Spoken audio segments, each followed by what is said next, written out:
What's going on YouTube? Today we got another deck profile. This is like a back-to-back-to-back first place deck profile for Tenpai. I know I said I probably wouldn't record much of it anymore, but it's honestly really the only deck I've been enjoying in the format. Every game gets to feel like you're playing a puzzle and you're trying your best to solve it, and I really enjoy that style of gameplay. Um, so yeah, this is the deck I'm playing. I'm probably going to be taking this to the Richmond or Columbus Regional, whichever one I end up going to. Um, is this or Branded? They're the only two decks that really like pique my interest at the moment. Snake Eyes just kind of boring. Mirror matches are very one-sided. If one player opens better than the other, but like there's a lot of skill expression for those decks. But it's just there are so many games that could just become one-sided so quickly. But yeah, anyway, we're gonna go ahead and go off. Like I said, it's like 3 or 4 times I got first with this deck. At two different locals, I don't honestly remember, but anyway. So for the Tenpais, I get back in focus. It's pretty standard for the Tenpai monsters. Like, there's always been a debate about playing one of this one. I was playing one of it at one point as well, but you really just kind of want it. Like, drawing is not the worst. You don't want to, but it's really not the worst. For the Tenpai spells, I got 3 Kaiman, the best card, 3 summoning, a terraforming. Yeah, just max number Tenpai cards, minus the green snake. And I'm also playing another field spell to go with the terraforming, which is Pressure Planet Wraitsoth. This is really good. Like, it's just an extra copy of Fenrir, obviously. So we'll go ahead and just like add these here because I guess this is basically the best Tenpai card or second best Tenpai card. Yeah, just having more access to Fenrirs are great. Like even opening Fenrir and Wraitsoth is good because just like adding another Fenrir is like pitch fodder for the field spell, so then you don't feel as bad about using it. Fenrir's follow up. There's a lot of really just good application for Fenrir. I don't really need to explain it. But the Wraitsoth is really nice. I prefer it over a Floodgate field spell. Because you never know, like in the locals, what correct field spell there should be there.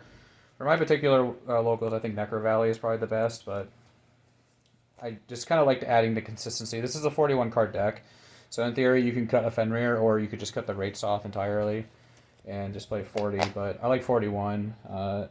You really don't really want to draw this card. Like I said, not the worst, but if you can minimize drawing it.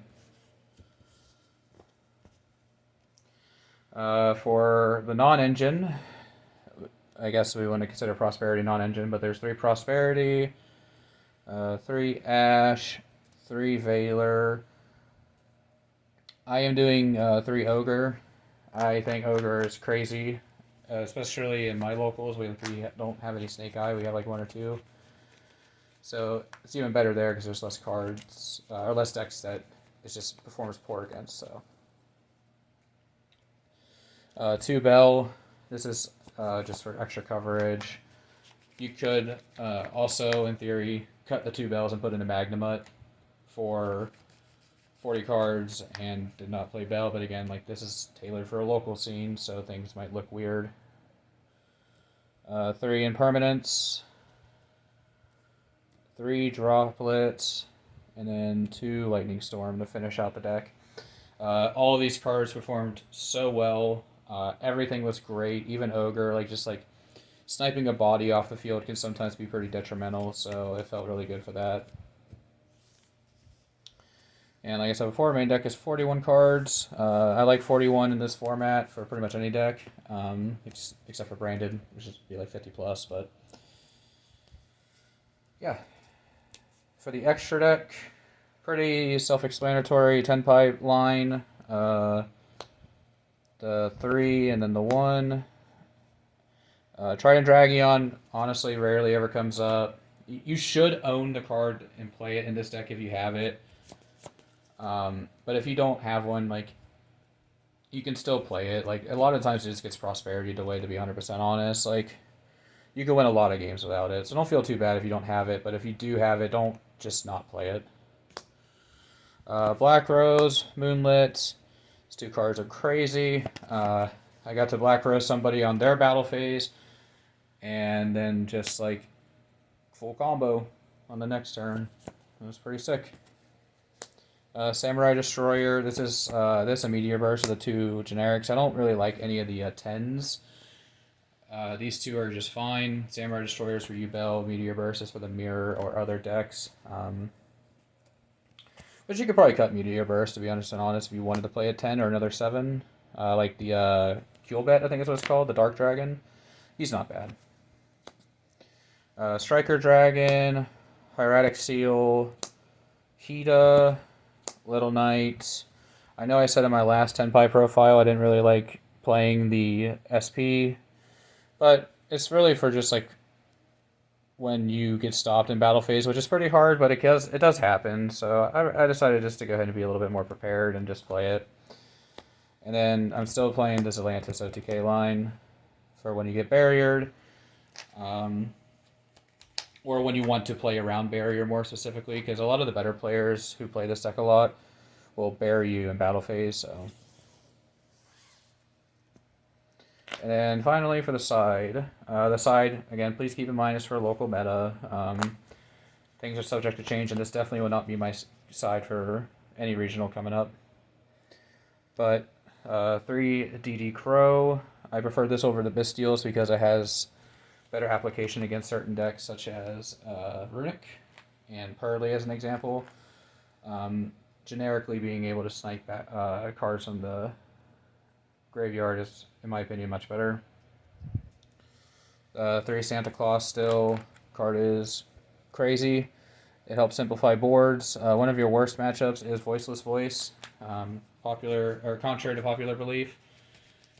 It's really hard to deal with Omni Negates and a guy that just negates Synchro Summons, but if you guys want like a video to explain how to beat certain matchups this deck, let me know. Like I said, it's pretty much the only deck I've been playing recently, so I've got pretty much everything down packed. Yeah. Koakimero Draco, this is for the Hieratic Seal. It's pretty broken. Even when you go first, or when you go second, there are certain hands where you can just summon this guy and just block your opponent. Really good. There are hands where you can also just summon this when you go first and draw it. Probably would play more, honestly, just for that reasoning, but it mainly is just for the seals interaction, which is pretty gross. You just like shotgun seals on one of the less important things just to get it triggered, and then you just summon this guy, and then most decks in the format other than Snake Eye pass to it, so... 3 Cosmic, 1 Feather Duster for back row. You do struggle against back row matchups, so you need to maximize. And then finally, 3D Barrier, and then 1 Rivalry.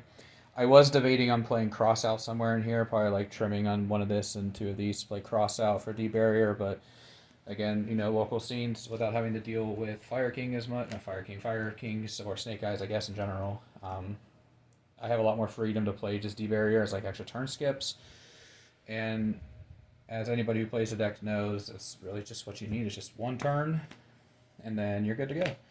So yeah, that's it for the deck. Just a little quick profile. I know I was supposed to be recording more matches, but I got the locals really late last week. Didn't have time to set up. But I have more time this weekend probably to record, so we'll get more of that. I do have one last feature match I need to upload, and we'll attempt to work on POV cams as time goes on. But for now, that's the Tenpai deck. Like I said, a few first places in a row. I believe 3 or 4. Shout outs to the channel sponsor, 4 Horsemen Comics and Gaming. We're finally going to get that rolling, I think, soon. Get a team rolling. Also, just shout outs to everybody who sticks with the channel. Even though I know I don't upload as much as I say I would, I get pretty overwhelmed pretty easily, even on something simple like this. So I'll do my best to keep it going. Remember, like I said, remember to comment, rate, subscribe, and thanks for watching. And if you guys want to see any more Tenpai Theory videos, just let me know and I'll get on that as quick as I can. I do have Ancient Gear worked up now. I was waiting on an Ancient Gear box for literally like 3 weeks, and then I was waiting on the Gizmek Frog for another 2 weeks. So now that the deck is finally all together, we'll get some combo videos up and we'll do an updated profile for that. But yeah, that's enough wasting time. Thanks for watching. Peace, YouTube.